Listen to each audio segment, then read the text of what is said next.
Amigas, amigos, muy buenas noches. Muchas gracias por estar con nosotros en Versiones Públicas. La presidenta Claudia Sheinbaum llega a su 10º mes de mandato con una aprobación en promedio del 76 al 80% de aceptación. Es una aprobación muy alta, es algo pues muy singular y casi inédito, sobre todo en las historias recientes de los presidentes mexicanos, y sobre todo tratándose de la primera mujer presidenta.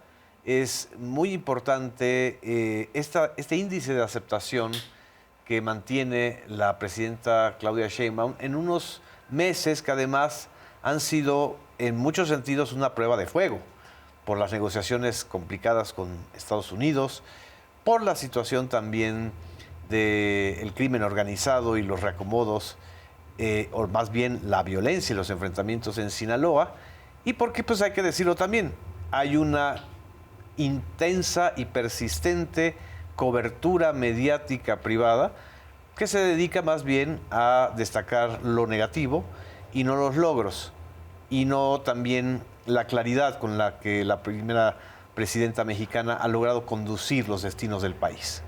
Entonces creo que este es un fenómeno sociológico importante, y por eso tengo el gusto y el enorme placer de tener por segunda ocasión aquí con nosotros en Versiones Públicas a Heidi Osuna Peraza, directora de ENCOL. ¿Directora general o directora? Directora general. Directora general de ENCOL, que el 28 de julio publicaron el último de los, ya son 5, ¿verdad? 5 mediciones sobre la aprobación, desaprobación de la presidenta Claudia Sheinbaum, y sobre muchos otros temas que son los que, digamos, están en la agenda de la población. La preocupación, sobre todo por la inseguridad pública, se mantiene como uno de los más altos.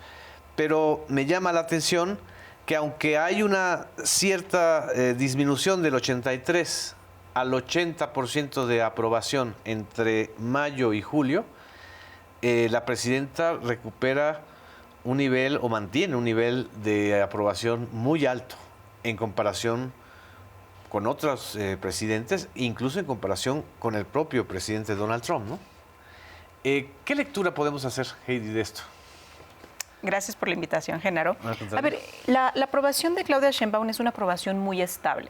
Desde que empezamos a medir en ENCOL para El País Sí. y W Radio, iniciando esta administración, se inicia ya con 76% de aprobación, ¿no? Exacto. En diciembre. Cada bimestre hemos dado seguimiento y cada bimestre ha subido, pero se ha mantenido en números muy estables y muy altos. Actualmente 8 Sí. de cada 10 mexicanos aprueban su gestión.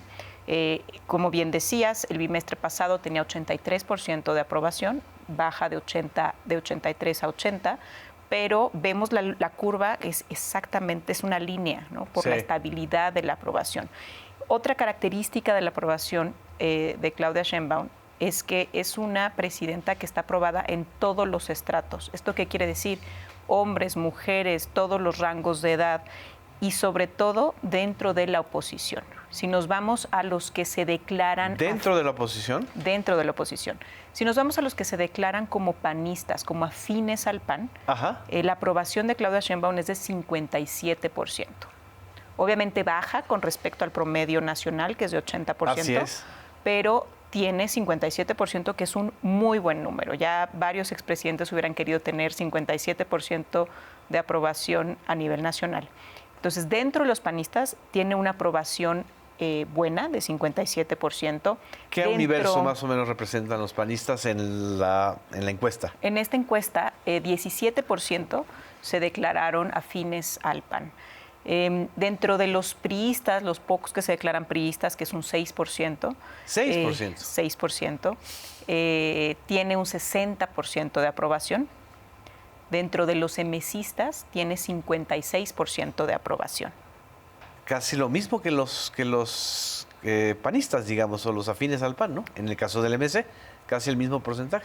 Casi el mismo porcentaje. Y bueno, al final del día... O sea, estamos hablando de 6 de cada 10 ciudadanos que se declaran afines a un partido de oposición aprueban la gestión de Claudia Sheinbaum. Aprueban la gestión de Claudia Sheinbaum.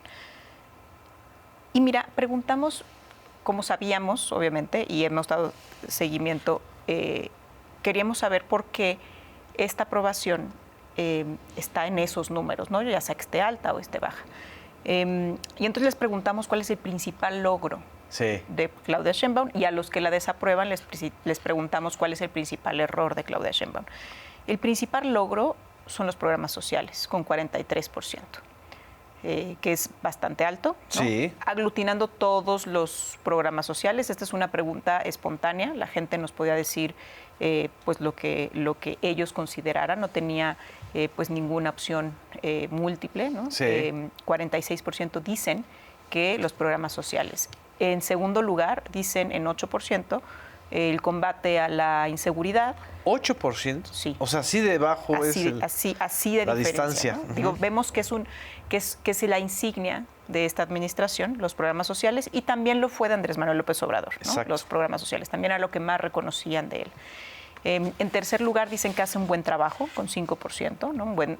Que ella hace un buen trabajo. Sí.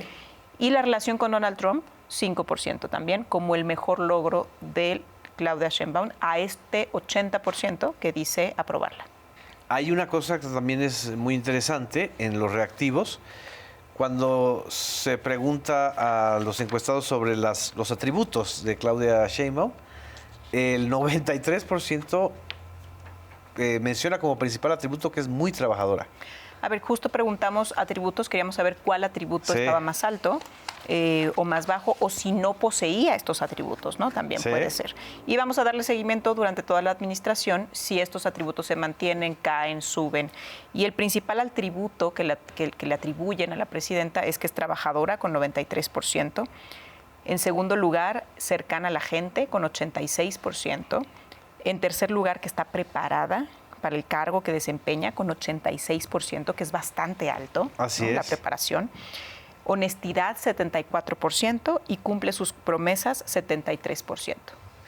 Estos 5 atributos son atributos que la encuesta, son reactivos que la encuesta propone, o es la misma gente la que nos dice? Son atributos que nosotros proponemos y que ya hemos medido anteriormente. Ah, ok. Entiendo que el tema de cercana a la gente es un porcentaje que ha ido creciendo, ¿no? ¿O se mantiene estable? La verdad ha estado muy estable durante estas mediciones, durante estos 10 meses ha estado bastante estable y en el mismo orden en el que están en estos momentos. Y sin embargo, ¿cómo interpretar, Heidi, que si el 8% considera que uno de sus principales logros es el combate a la inseguridad o el combate a la violencia, el reactivo más alto en términos de preocupación sigue siendo la seguridad? Sí, y también es el reactivo más alto a las personas que la desaprueban, que es este 17%. Ah, ok. Les preguntamos qué es lo peor que ha hecho esta administración, la administración de Claudia Sheinbaum, o cuál es el gran pendiente, y 24% dicen que es la inseguridad, o sea, en principal pendiente, ¿no? o como error de esta administración. En segundo lugar son los apoyos sociales. Exacto. Al mismo nivel, en un 11%, que no combatir la corrupción. Ah, ok. Es como espejo del otro, como espejo de los logros, ¿no? Claro, porque aparte son dos universos distintos. Se les preguntó a los que la aprueban. Así es. ¿no? Y a los que la desaprueban, ¿no? Así es. Entonces, son universos distintos. Para unos, los programas sociales es lo mejor, y para otras personas es lo peor que tiene la administración. Después, ya nosotros hicimos unas preguntas específicas sobre rubros del gobierno, ¿no? Para evaluar. Y lo que vemos es que lo que sostiene en estos momentos esta popularidad de Claudia Sheinbaum son dos cosas principalmente. Consideran que va mejorando sustancialmente, arriba del 80%, los apoyos sociales, ¿no? Que en esta administración van mejorando con respecto a la administración pasada. Así es. Y o también, sea, los programas sociales son ¿Mejor evaluados ahorita que en la administración pasada? Les preguntamos, la pregunta fue si piensan que los programas sociales van mejorando o van empeorando con respecto a la administración pasada. 83% dice que va mejorando. Y el apoyo a las mujeres, con 81%. Ok. De ahí vemos otros rubros que están bien evaluados, pero no tienen estos números tan altos. Por ejemplo, educación. Dicen que va mejorando 66%, sí, que es alto, pero no está tan consolidado como este 83% de apoyos sociales y 81% de derecho a las mujeres. Acceso a la vivienda, 62%, dicen que va mejorando. La relación de México con otros países, 63%. ¿63? 63% dice que va mejorando. Uh-huh. Y también infraestructura y obra pública, 63%. ¿Cuáles son grandes pendientes? Principalmente seguridad. Solo 44% dicen que va mejorando frente a 43% que dice que va empeorando. Y combate a la corrupción. 44% dice que va mejorando y 44% dice que va empeorando. Creo que lo habíamos platicado la vez anterior. Me llama la atención que el tema de salud no esté. A ver, el tema de salud sí lo preguntamos, no sale espontáneamente. Estas son preguntas que nosotros hicimos porque son los grandes temas que siempre se evalúan para una administración. Y salud dice que 56% va mejorando frente a 34% que va empeorando.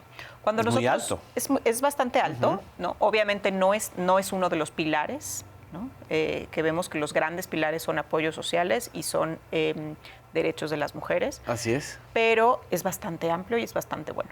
Y sin embargo tenemos una persistencia en muchos medios de comunicación y en muchos de la llamada comentocracia que siguen insistiendo en el tema de salud como un talón de Aquiles. Como que hay un desfase, es decir, como que no ha pegado como pegó en la época de la pandemia y en la época del presidente López Obrador el tema de la salud, ¿no? Y sin embargo siempre estamos escuchando muchísimas o viendo muchas notas donde se critica las carencias del IMSS, se critican las carencias de los hospitales del ISSSTE o del IMSS Bienestar. Eso a final de cuentas no ha pegado a nivel de opinión general, ¿no? A ver, cuando les preguntamos espontáneamente a la gente cuál es el principal problema del país, el tema de salud nunca nos salió. De hecho, ni en pandemia. ¿Nunca? En pandemia salía con un porcentaje muy pequeño, un 6%, pero apareció, ¿no? En realidad, sí, durante pandemia, el gran problema era económico. Así es. Más que de salud. El empleo, el ingreso. Todos estos aglutinados, sí, que eran problemas económicos, fue la primera vez que nosotros tuvimos, me parece que fueron durante 3 trimestres seguidos, los problemas económicos por encima de los problemas de seguridad. Lo Así cual es. No quiere decir que la inseguridad había bajado, sino que era más apremiante arreglar los problemas económicos que los problemas de seguridad. ¿Y ahora el tema económico cómo lo valoras en la percepción de la gente? Justo hicimos esa misma pregunta y la respuesta de la gente sigue siendo inseguridad, ¿no? Como principal problema.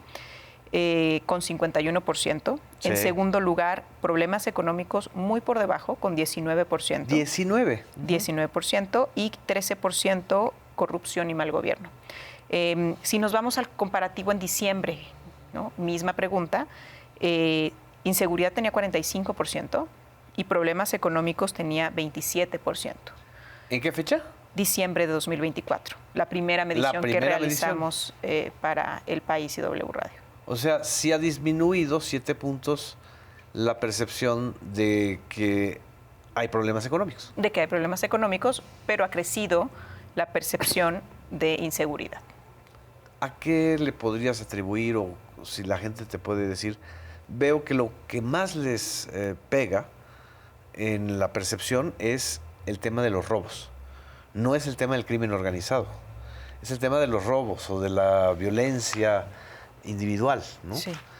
Cuando hablan de inseguridad pública. Es decir, no están hablando del narcotráfico o del crimen organizado o del narcopoder, ¿no? Sí, son delitos como del fuero común. Sí.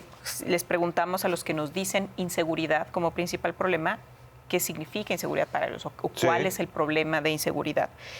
Principalmente son robos y asaltos con 38%. Digo, si nos vamos hacia cada uno, 17% es robo y asalto en calle. ¿no? En el calle. principal.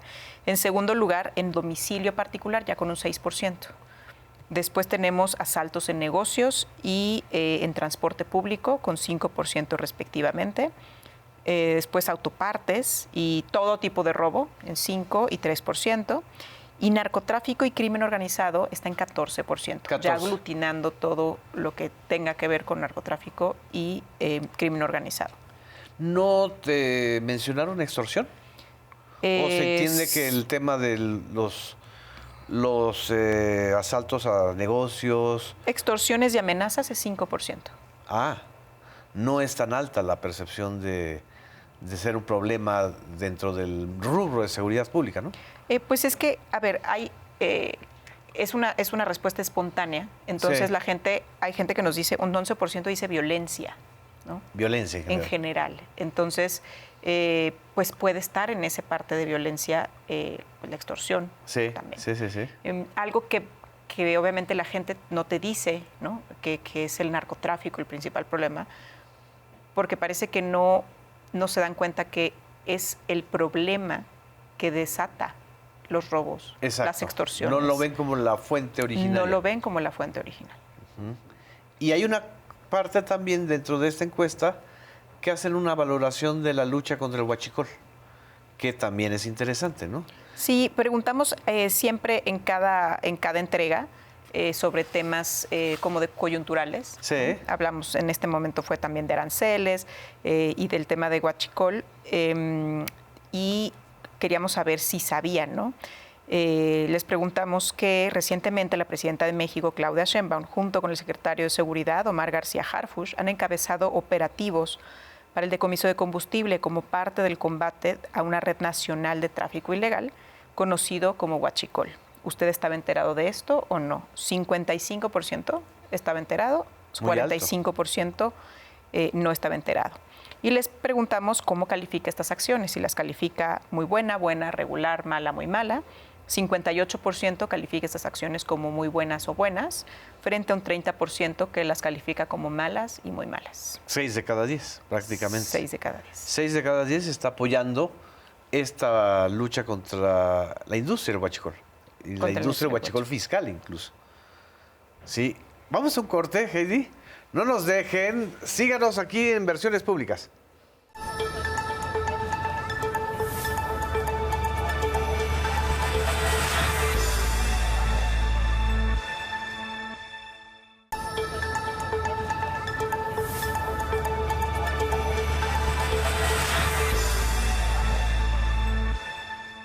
Regresamos a Versiones Públicas. Estamos haciendo un análisis y un desglose de la última encuesta de ENCOL sobre la percepción del gobierno de Claudia Sheinbaum, los principales problemas del país y sobre todo esta parte que además pues tiene que ver con lo que dominó esta semana en la discusión pública, que es la relación con Estados Unidos en relación con los aranceles o con la política arancelaria de Donald Trump.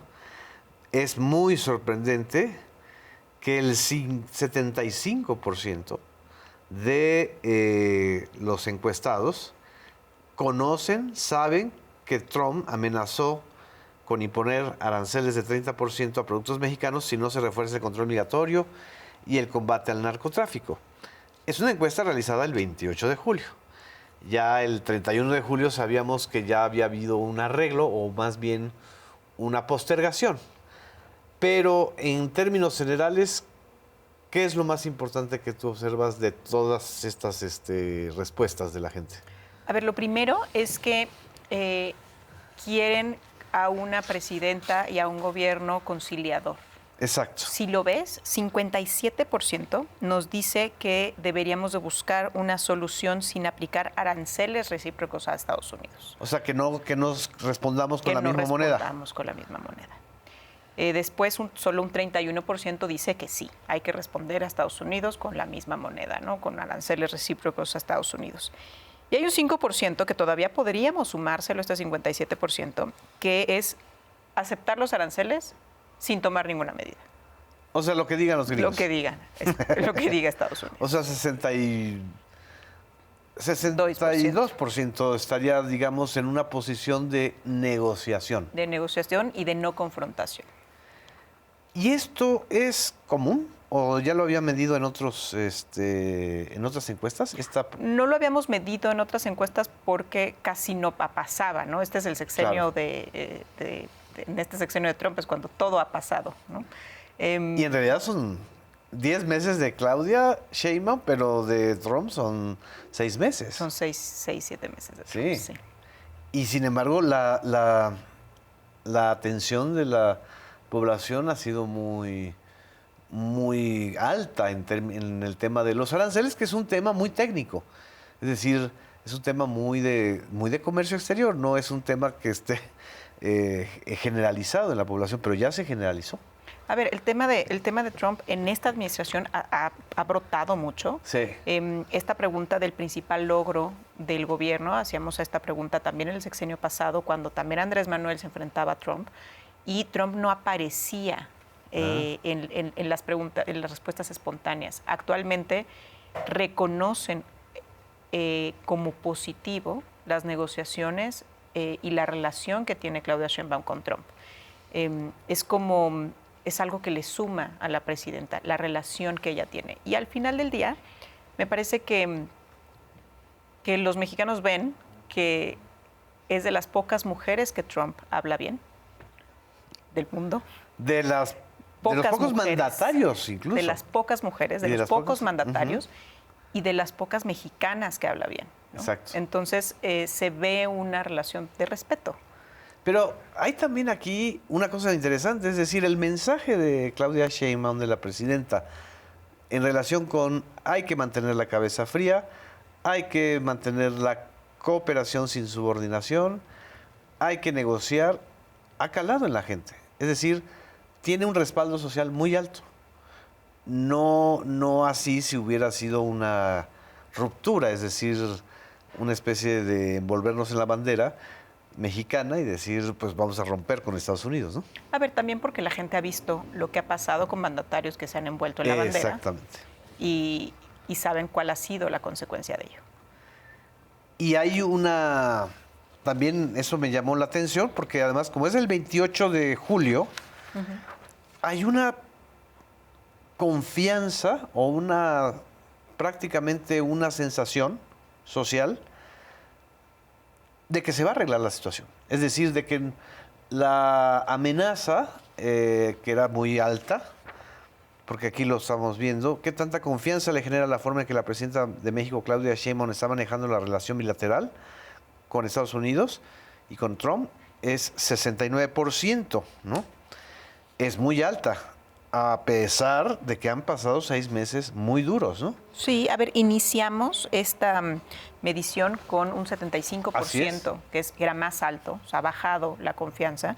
Después bajó de 75 a 68 y actualmente está en 69, digamos que está estable como en la medición pasada. Sí. Pero iniciamos, ¿no?, en enero, porque también en enero todavía no veíamos cómo iba a ser Trump, ¿no? No había soltado las cartas. Todavía no había soltado las cartas y muy probablemente pensábamos que era como su primer mandato. Así es. Y vimos que es totalmente diferente al primer mandato. Exactamente. Hay otro instrumento o insumo de medición, que es el caso de Ovidio Guzmán, que está aquí también en esta encuesta. También 53% de la población encuestada está enterada de la negociación de Estados Unidos con Ovidio Guzmán. Pero más interesante que este 53% es el 58% de los encuestados que está en desacuerdo o en oposición a que Estados Unidos negocie con Ovidio Guzmán. Es decir, que negocie con el sector o un actor que dicen que son terroristas. ¿Cómo interpretar esto? A ver, no tiene la etiqueta de Ovidio, pero sí con líderes de cárteles del crimen organizado. Ah, es cierto, líderes de cárteles. No y tiene específicamente. un 58%. A ver, no quieren este tipo de negociación. Solamente lo quiere un 32%, que vía estas negociaciones pues se consiga privilegios para los líderes de cárteles del crimen organizado. Eso coincide mucho también con la posición de la presidenta. Es decir, en por lo menos 4 mañaneras, en 4 conferencias en las que le han preguntado, la presidenta ha expresado la contradicción que implica declarar terroristas a los grupos del crimen organizado como el cártel de Sinaloa y al mismo tiempo negociar con ellos, ¿no? Como es en el caso de Ovidio Guzmán. Es decir, claro, es un mensaje que sí tiene apoyo y respaldo social, ¿no? Es decir, un mensaje de no aceptamos este tipo de doble cara o de doble juego de Estados Unidos, ¿no? Sí, a ver, si son criminales, son criminales, ¿no? Así es. Si son terroristas, ¿por qué negocias con ellos? ¿No? Claro. Y si estás negociando con ellos, ¿por qué acusas a México de estar dominado por los cárteles? Si tú estás negociando con ellos, ¿no? Es decir, hay una parte muy interesante donde la población mexicana no cae en el juego de blanco y negro en relación con el crimen organizado, que es el juego de Estados Unidos, ¿no?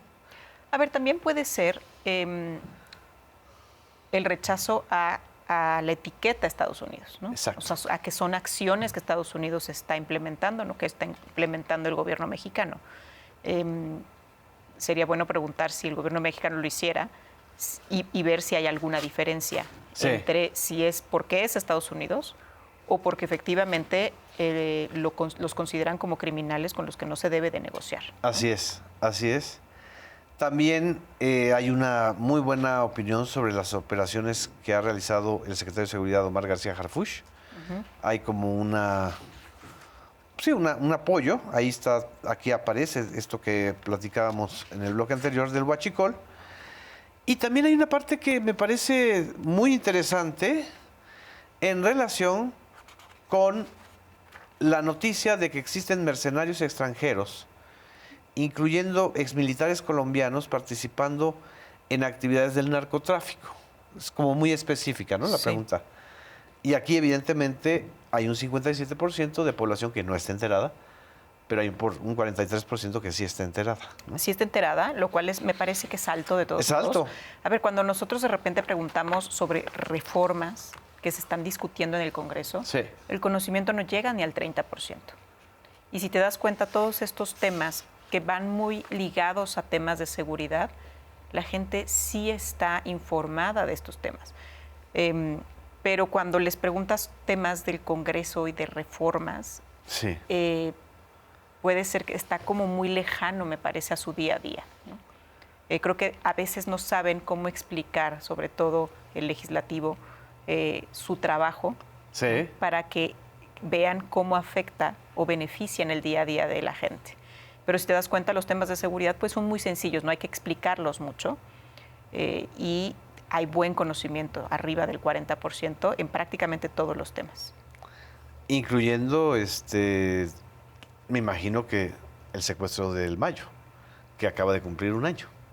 ¿Ustedes han preguntado de esto? Es decir, ¿cuál es la posición de los encuestados en relación con el caso de Ovidio? Del Mayo Zambada. No hicimos sobre el tema de Mayo Zambada, hicimos sobre el Culiacanazo cuando sucedió y en Culiacán y a nivel nacional. ¿Y había apoyo a la medida de Andrés Manuel? Habría apoyo, estaba dividido. Estaba dividido. Sí, fue una de las decisiones más polémicas del gobierno de López Obrador, ¿no? Sí. Y ahora, ¿hay algún indicio de que haya cambiado esa posición? Tendríamos que medirlo para saber si ha cambiado esa posición, pero creo que sería muy difícil porque es algo que ya pasó, que no sabemos si la gente lo recuerda y cómo lo recuerda. Tendríamos que darles un contexto para ello y para poder hacer esa comparación. Sí, el Culiacanazo, bueno, a final de cuentas los medios lo recordamos o lo estamos recordando todo el tiempo porque tiene que ver con Ovidio. Es decir, es lo que hace figura pública Ovidio Guzmán, ¿no? Claro. Ahora, el tema del Mayo a lo mejor no es tan conocido en la población como sí es conocido en las redacciones, ¿no? entre los periodistas, entre los opinadores, ¿no?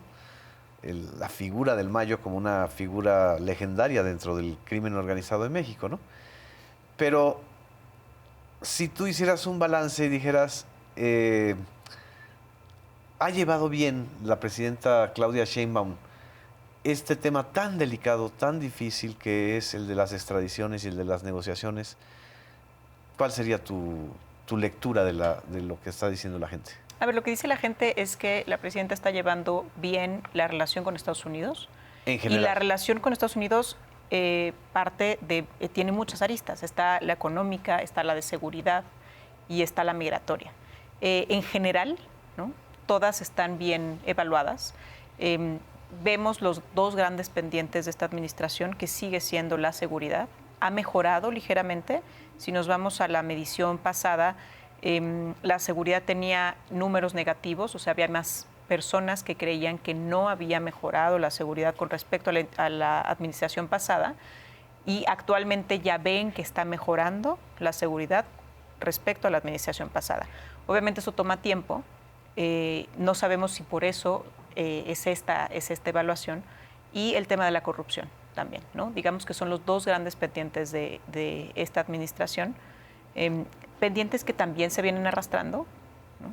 Eran los mismos con López Todo Obrador, el sexenio pasado, el principal problema fue la inseguridad, y me podría atrever a decir que en el sexenio de Enrique Peña Nieto también fue la inseguridad. En algunos momentos sí los problemas económicos igualaban a los problemas de inseguridad, pero todo el sexenio, fuera de estos trimestres de pandemia, ¿no?, que fueron, la verdad, como 3 trimestres en donde los problemas económicos superaron los temas de seguridad. Así es.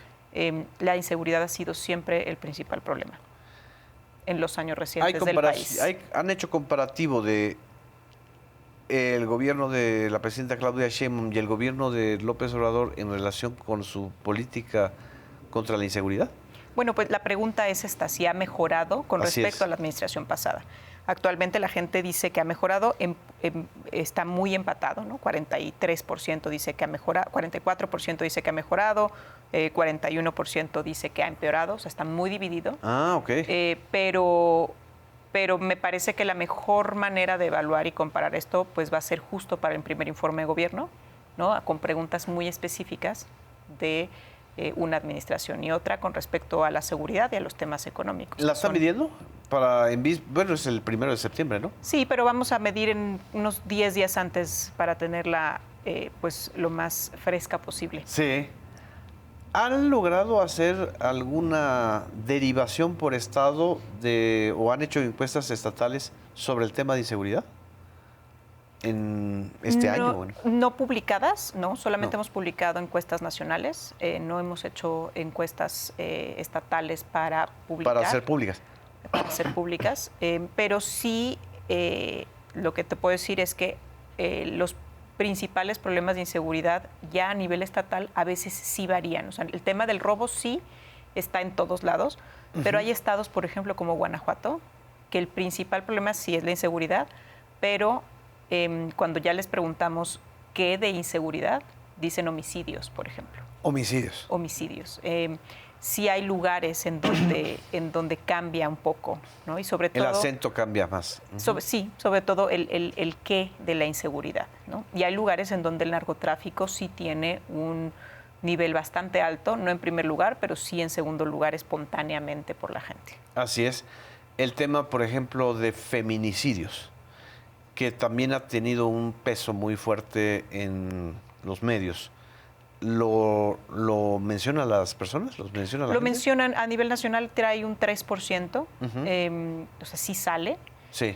Sobre todo a nivel local, de repente hay estados en donde sí se dispara muy por arriba del promedio nacional, con un 9%, por ejemplo, y sobre todo es cuando nosotros salimos a campo y que pasó algún feminicidio que obviamente fue muy mediático, ¿no? Es decir, depende mucho de la coyuntura. Depende mucho de la coyuntura, pero si no existe una coyuntura, feminicidios sí ocupan de un 3 a un 7% más o menos en las mediciones. Entre hombres y mujeres, o sea, sí, en población general. Independientemente del género. Muy bien. Vamos a un corte, Heidi. No nos dejen, regresamos a Versiones Públicas.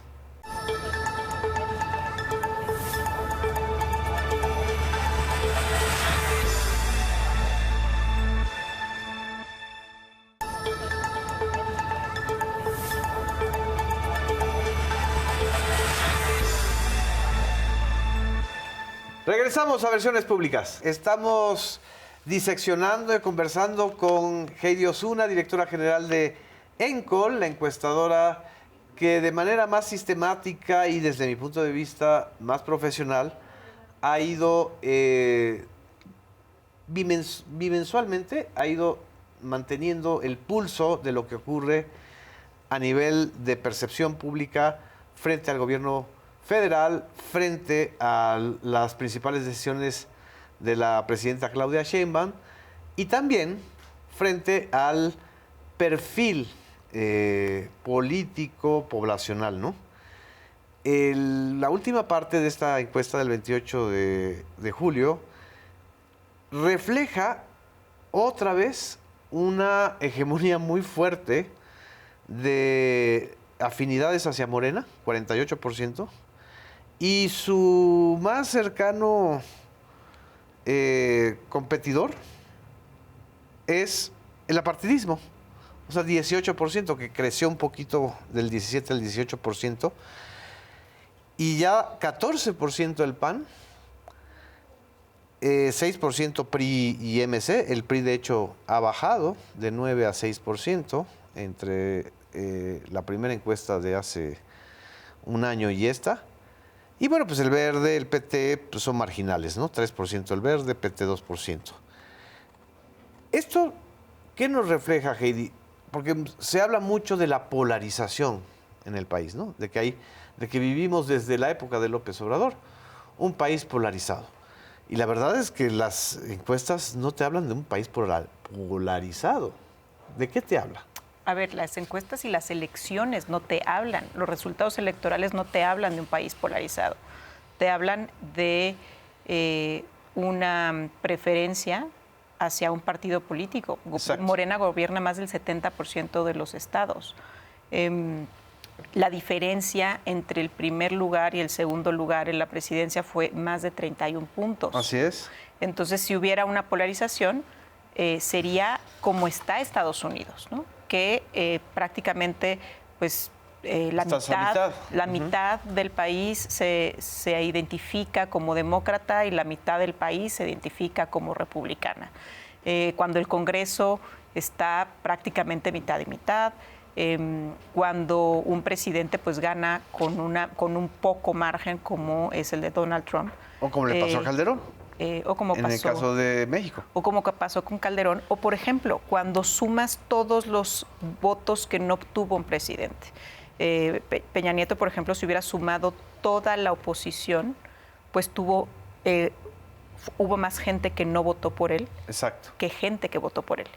Y en esta elección, y también la de Andrés Manuel López Obrador, en 2024 y en 2018, si sumas todos los votos en contra de Claudia Sheinbaum, todos los votos en contra de Andrés Manuel López Obrador, no ganaban. Así es. No podían ganar. O sea, fue más votada que rechazado. Entonces yo no veo una polarización, ¿no? Las encuestas no lo dicen y las elecciones no lo dicen. ¿Y qué ves entonces? ¿Cómo describir esto? Es decir, ¿es la hegemonía muy fuerte de un partido y de un movimiento? ¿O también es la dificultad de la oposición o pues digamos que ya la desconfianza plena de los mexicanos ante opciones políticas que ya conoce y que no le atraen? Es decir, a lo que voy es, ¿hay algún riesgo de que la hegemonía de Morena se derrumbe en lo inmediato en el panorama que se observa? A ver, por supuesto que siempre existe un riesgo de que el partido dominante pierda elecciones, ¿no? Sí. O empiece a perder popularidad. Nosotros dimos seguimiento en el sexenio de Andrés Manuel López Obrador, igual cada bimestre, sobre la aprobación presidencial, y tuvimos 3 bimestres en donde Andrés Manuel López Obrador estaba reprobado. Pero pasó algo, ¿no? ¿Y qué pasó? La pandemia, ¿no? La gente no valoraba bien la respuesta de Andrés Manuel López Obrador, ni en el tema económico, ni en el tema de salud, y lo desaprobaban. Aunque se identificaban con Morena como partido político, Sí, él fue uno de los pocos momentos en donde el presidente estuvo abajo de la estuvo aprobación de en Morena. 40% de aprobación, ¿no? Fueron trimestres, digamos que difíciles para su administración, se recuperó pronto, ¿no? Pero puede pasar, por supuesto, en esta administración que esté desaprobada en algún momento. Puede pasar que se recupere pronto o puede pasar que no se recupere. Sí. Eso ha sucedido con varios presidentes que no llegan nunca a recuperar sus niveles de aprobación.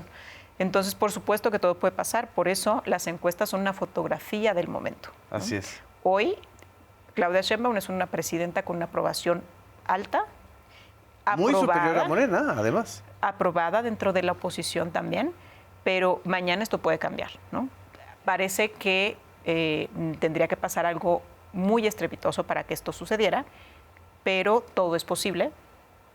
Y algo que veo muy distinto de esta administración y de la administración de Andrés Manuel López Obrador es, si bien no había polarización por elecciones que ganaba Morena y la oposición se iba disminuyendo, sí Andrés Manuel López Obrador no estaba aprobado por la oposición.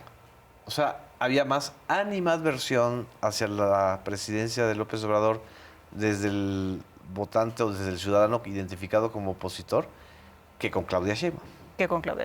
Él tenía 40, 30 y tantos % dentro de los panistas, ¿no? Como aprobación. Sí. Que esto es una desaprobación al final del día. Y con Claudia Sheinbaum no lo ha tenido, al menos en estos trimestres, en estos 10 meses que hemos evaluado, pero todo es posible. Y por eso es importante evaluar constantemente, ¿no? ¿A qué atribuye la encuesta o los resultados de la encuesta esta mejor percepción de Claudia Sheinbaum entre ciudadanos afines a la oposición que el caso de López Obrador? Mira, no te lo puede decir la encuesta porque no hicimos esa pregunta, pero lo que pienso es que es una figura que me parece que es más conciliadora. Eso es lo que yo veo, ¿no? Que es una presidenta más conciliadora, ¿no? Y con posturas pues distintas a Andrés Manuel López Obrador. Aparte, Andrés Manuel López Obrador fue un opositor a estos partidos como PAN, PRI y PRD por muchos años, ¿no? O sea, fue la figura de la oposición cuando ellos gobernaban. Entonces, ya que llega al poder, es difícil que apruebes a alguien que fue tu adversario durante varias elecciones. Además, estuvo en la boleta en 3 elecciones consecutivas. Entonces, es muy distinto el personaje de Andrés Manuel López Obrador a Claudia Sheinbaum. Y al final del día, lo que yo veo es que en estos momentos Claudia Sheinbaum se ha visto como una presidenta conciliadora y Andrés Manuel López Obrador no lo era. No los agrede tanto, digamos, ¿no? O sea, no agrede tanto a la oposición, no es tan adversarial por tenerle un... Aunque sí cuando critica muy duro, ¿no? A ciertas estrategias opositoras. Pero también no está en la encuesta, pero se ve en los resultados, sobre todo del apoyo de los ciudadanos que se sienten afines al PAN o al PRI, que pues tampoco como que sientan que hay una dictadura, ¿no? Es decir, hay una línea argumental de varios columnistas, grupos intelectuales, políticos, medios de comunicación, específicamente TV Azteca, que un día sí y otro también dice, vamos hacia una dictadura, esto es una dictadura, pero no creo que, no se ve esta percepción en la encuesta, ¿no? A ver, esa es una buena pregunta para la siguiente medición, a ver si está eso. Y también podemos filtrar por los medios por los que se informan, porque, a ver, a veces lo que nosotros pensamos, ¿no? Que es un gran escándalo. Así es. O que es un gran problema, a veces es y solamente se queda en nuestra burbuja mediática, en la que nosotros consumimos, ¿no? En nuestro algoritmo incluso. Y en nuestro algoritmo, por supuesto. Pero en el día a día de la gente no. Puede ser que, a ver, si nos vamos a los números, solo el 5% de la población mexicana consume medios impresos, noticias por medios impresos. En general, cuando les preguntas a las personas si consumen noticias, solo 40 y tantos %, o sea, menos del 50%, dice consumir noticias. Wow. ¿No? Por supuesto que seguramente las consumen de otra manera, ¿no? No se dan cuenta. No se dan cuenta que están consumiendo noticias a través de podcast o a través de influencers o a través de otras plataformas, ¿no? ¿Sí? Pero ellos no la catalogan como noticia. O sea, ellos no dicen es que prendo el radio para escuchar noticias o prendo la televisión para escuchar noticias. Y sin embargo están muy informados. De los temas que les interesan. Exacto. De las reformas, la gente tiene un gran desconocimiento de las reformas. A ver, tenían un gran desconocimiento de la reforma judicial y de la elección judicial.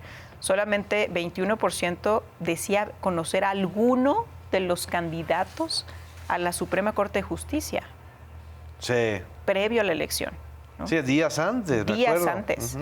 Entonces, a veces nosotros exigimos demasiado a los ciudadanos, ¿no? ¿Por qué? Porque parece que eso no estaba en el interés de ellos, ¿no? Exactamente. Y también fue una campaña difícil para que pudieran informarse. No, bueno, era todo un reto, es decir, una campaña tan complicada con tantas boletas y además de opción múltiple y todo esto, pero aquí, tocando este tema, que además es muy padre que lo menciones, porque, por ejemplo, no está tampoco en la medición, pero sí lo tienen en otros espacios de sondeos. En estos momentos hay un gran debate en los medios impresos, en ciertos espacios de comentaristas sobre el tema de Adán Augusto, la barredora y la caída de Morena en la corrupción al estilo Genaro García Luna, Felipe Calderón. Es decir, forzar la comparación de esta investigación que está en curso con el caso de Felipe Calderón, Genaro García Luna y la corrupción en ese entonces. En otra medición, yo me di cuenta que, por ejemplo, como figura pública, Adán Augusto López no es una figura muy reconocida, ¿no? Ni identificada en las encuestas, ¿no? Mira, no sé qué conocimiento tenga en estos momentos Adán Augusto. Seguramente la próxima entrega vamos a medir este tema, pero obviamente va ligado al conocimiento del personaje. Sí. Si yo hago esta encuesta nacional, seguramente el conocimiento no va a ser tan alto, pero si hago esta encuesta en Tabasco, es muy probable que sí tenga un amplio conocimiento. Ok. ¿No? Y entonces ahí sí podríamos ver si hay algún impacto en la imagen de Morena o en la imagen de la presidenta, ¿no? ¿Por qué? Porque pues, fue el secretario de Seguridad Pública de ese estado, ¿no? Así es. Y fue gobernador de ese estado. Entonces es probable que ellos tengan muchísima más información que a nivel nacional. Así es. Y que les interese más. Y que les impacte más. Porque el caso sí es un caso muy local, ¿no? Pero es como el ejemplo de estos focos rojos o de estas crisis, que en realidad son crisis de las burbujas de opinión. No es una crisis, o sea, del círculo rojo. No es una crisis realmente que esté impactando en la percepción de la ciudadanía frente al gobierno de Claudia Sheinbaum o frente a su posición frente a Morena, ¿no? Claro. Y otro tema que también a mí me llama mucho la atención, que luego está muy en la agenda mediática, es reforma de medios de comunicación, reforma judicial, que ya la mencionaste, reforma electoral que va a venir, que son temas de la agenda de la clase política, pero no de la sociedad, ¿no? Es decir, como que ha ido un desfase, ¿no? La preocupación sigue y seguirá siendo seguridad pública. No hay una, digamos, una movilización de opinión pública en relación con ciertos temas que a la clase política le importan, ¿no? ¿Crees tú que en algún momento esto pueda cambiar o de qué dependería que la agenda legislativa sea un tema de interés para la gente? A ver, yo creo que lo primero es que sepan comunicar. Ok. ¿No? Me parece que creo que eso es lo más lo más importante, Sí. ¿no? Que es muy difícil que enlacen los legisladores con la población y puedan explicar qué es lo que están haciendo o por qué por qué va a beneficiar esa reforma, ¿no? Así es. Y tiene que ser muy tangible también. Entonces, mientras no tengas estos dos pilares, es muy difícil que llegue la información a la población. Para antes de finalizar, otro ejemplo que a lo mejor sería interesante tenerla en la siguiente medición. El caso de la incorporación al IMSS de los trabajadores de las aplicaciones, de los repartidores, de los conductores, de todos estos trabajadores de aplicaciones digitales. En menos de un mes hay 1 millón de personas afiliadas. Este tema no está en la agenda prioritaria de los medios y sin embargo todo el mundo habla de eso. Si uno empieza a comentar con la gente, ¿no? Es decir, pues si estás en el Uber, le preguntas al conductor si ya se afilió, si eso le importa o no le importa. Es decir, hay como movimientos o cosas muy importantes que están ocurriendo, sobre todo en materia del trabajo y del empleo, que luego no llegan a la agenda mediática, ¿no? A ver, es que justo esto que estás diciendo es súper importante porque por eso las encuestas tienen una población objetivo para medir. Sí. Entonces, si yo hiciera esta encuesta con personas que se van a o sea, que se están afiliando, o sea, por ejemplo, yo iría con usuarios con choferes de Uber o con repartidores, ¿no? Ahí sí podría tener esa opinión. Exacto. Pero si yo hago esta encuesta nacional, ¿no? ¿Cuántos no va a pintar a nivel nacional? Sí, por eso es importante qué población estás preguntando. Es lo mismo que te decía del tema de Tabasco, ¿no? Exactamente. Por eso en algún momento hicimos esta encuesta sobre el culiacanazo en Culiacán. Solo en Culiacán. Y a nivel nacional, ¿no? Y habían posturas muy distintas, ¿no? Algunas que sí eran muy similares, pero habían posturas distintas. Y obviamente había muchísimo más conocimiento en Culiacán sobre el tema que a nivel nacional, ¿no? Y eso que había imágenes y mediáticamente pues consumió la agenda todas las semanas, 2 semanas, ¿no? Y aparte habían videos, imágenes muy impresionantes, ¿no? Que así todavía ayudan obviamente a la comunicación y a que la gente entienda el tema y a que la gente sepa del tema. Así es. Pues muchísimas gracias, Aisy. Se nos fue el tiempo como agua. Muchas gracias a todas, a todos ustedes. Aquí nos despedimos. Nos vemos en la próxima emisión de Versiones Públicas. Hasta la próxima.